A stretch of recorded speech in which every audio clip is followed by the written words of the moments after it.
Question number 5, Megan Gallagher. Thank you, Presiding Officer. To ask the First Minister whether the Scottish Government will engage with NHS Scotland on ending the prescription of puberty-suppressing hormones to children following the recent announcement by NHS England. First Minister. Presiding Officer, we are aware of the new clinical policy issued by NHS England last week on the routine prescription of puberty-suppressing hormones for children and young people as a treatment option for gender dysphoria. The details of this are being closely considered by NHS Greater Glasgow and Clyde and its relevant clinical team, obviously as the provider of young people's gender services at Sandyford. Any decision on how such healthcare is delivered in Scotland will rightly be made by health boards, but most importantly, the clinicians involved. It should be noted NHS England's announcement follows their interim policy position last year, recommending puberty blockers are only accessed via a research programme it is establishing.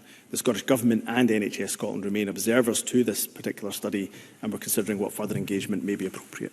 Megan Gallagher.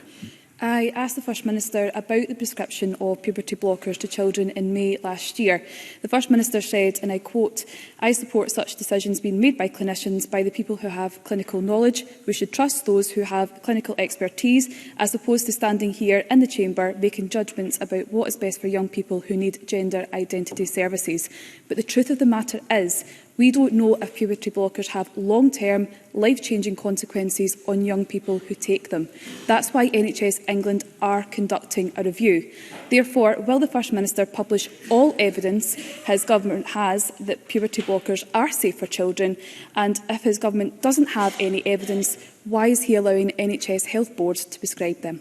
First Minister. Officer, Megan Gallagher read out my response to her last time round. My position hasn't changed one iota, hasn't changed one bit. I still believe it is the point that clinical experts in Scotland should be the ones who determine whether or not puberty blockers are prescribed or not. I think that's a sensible position, as opposed to politicians demanding what clinical treatment should be. It should be for the clinical experts. In terms of the study that is taking place, I did reference in my response to Megan Gallagher's very first question that we are engaging with the study that's taking place.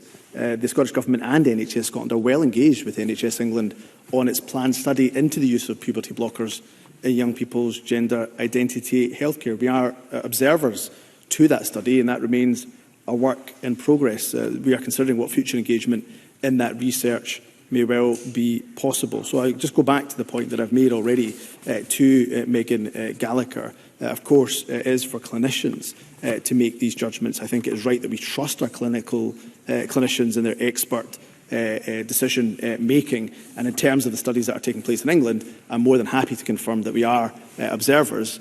We are keeping close to NHS England, and we'll continue to do so as that study develops.